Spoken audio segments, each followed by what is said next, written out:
Hey friends, welcome back to the cabin. My name is Jackie and my goal is to teach you vintage skills from days gone by that we can still use today. And many of you know that one of my favorite herbal superheroes is plantain. So in today's video, I want to share with you how I dry my plantain, use it to infuse an oil that we will use in a salve, a very healing salve. And we'll also go over some of the healing points of plantain. We already know that it's a great digestive herb, but it's got some other wonderful properties. So let me gather up my supplies and I'll be right back here and we'll get started.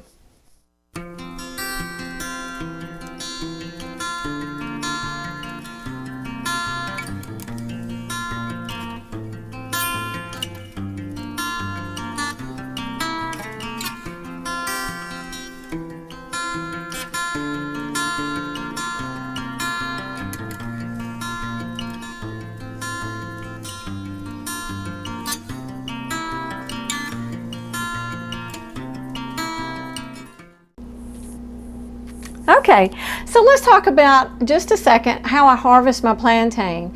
Normally I just walk out with a basket and a pair of scissors and I just go, will cut the cleanest, prettiest, least pest damaged leaves that I can find. And I'm going to show you just a second how you can identify plantain. But first let me talk about this. This is a Cuisinart. Get it to stop. This is a Cuisinart salad spinner and I got this at the thrift store for about $3 and it looked like it had never been used, and I was just so tickled to get it because I do a lot of herbs, especially the plantain. That's my superhero. And this is perfect. I can rinse in the basket. You can actually rinse in here. It's got a little hole here. The water, you can run the water in there and turn it while the water's running in there. And these little slots, you can just drain the water right out and then you spin it. Just give it a good spin like that, you know, however long you need to sling off as much of the water as you can and get it as dry as possible. And it is just wonderful, and for $3 it just tickled me to death. But if you don't have a salad spinner, you can use anything. You can use a colander, you can just use your hands. If you've got a handful, just rinse them good.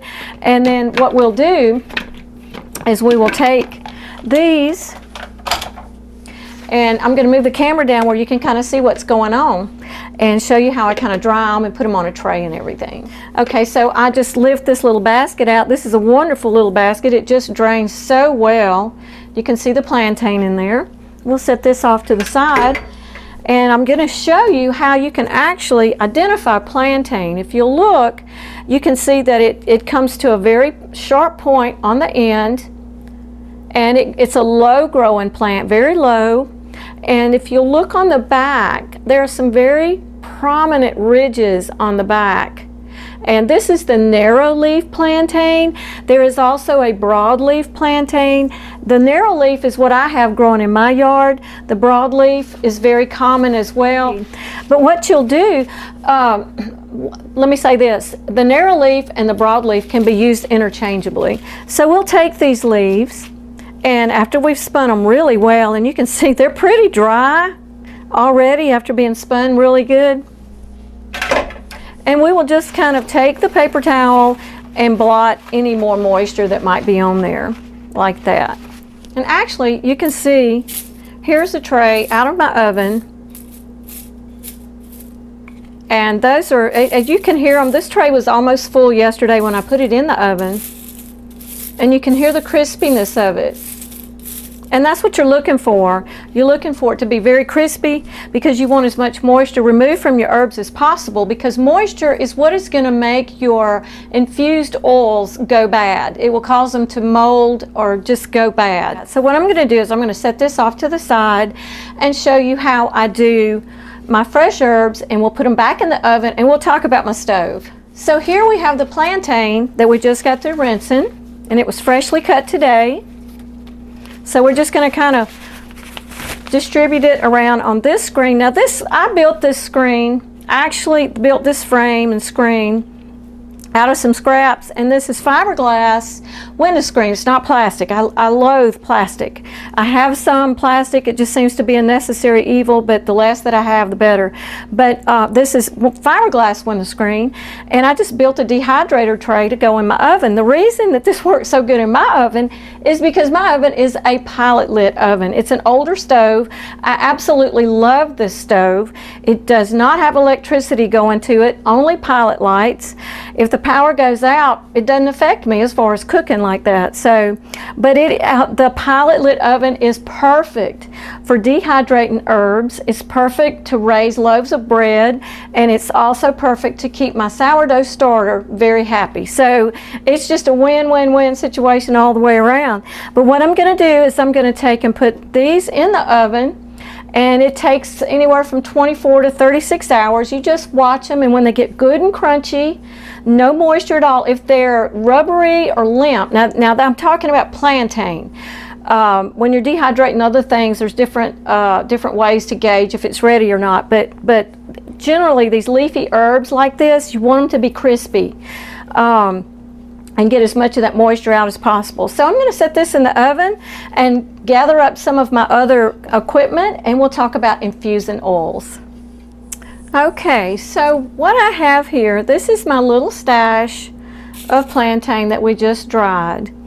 And I've got some, I like avocado oil because it is very, very neutral in taste and smell and everything. But you can certainly use olive oil.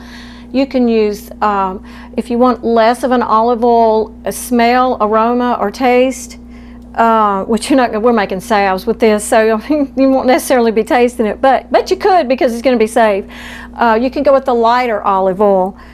Now this is some that I have been allowing to steep for about the last 2 months. Anywhere from 6 to 8 weeks is good, as far as if you just want to do it the slow method and let it just infuse slowly on a pantry shelf. Or some people put them in a window.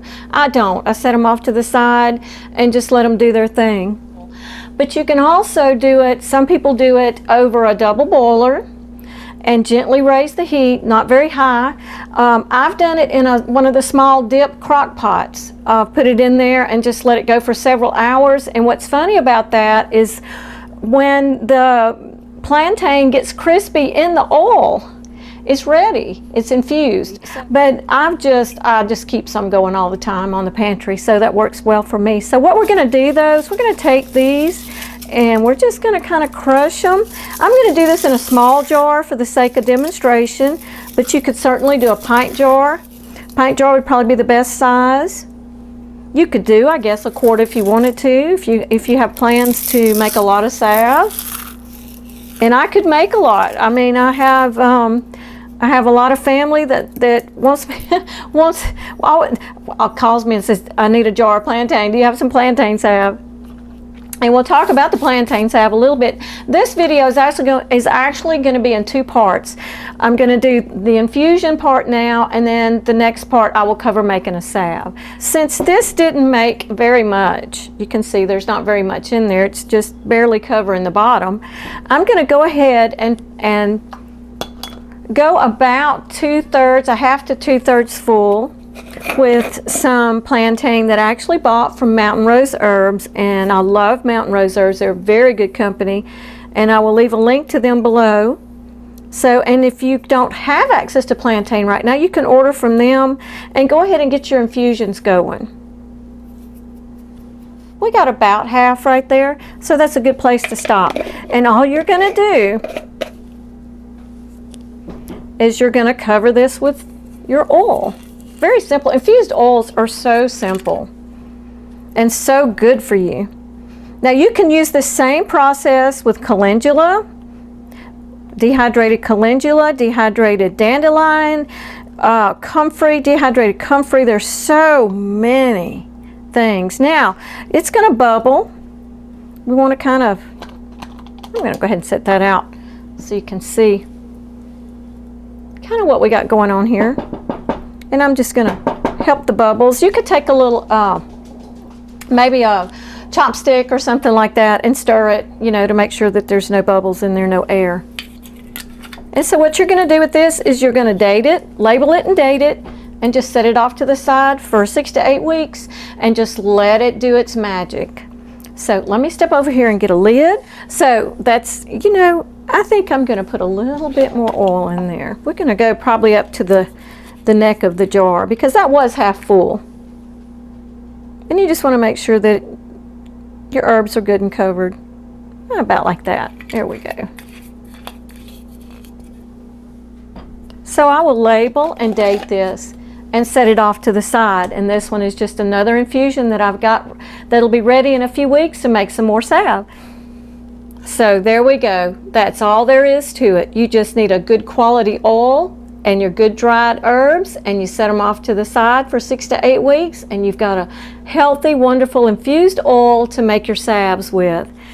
Well, I really enjoyed bringing this video to you today, and I hope that you find that making infused oils is a very simple process and one that you can do.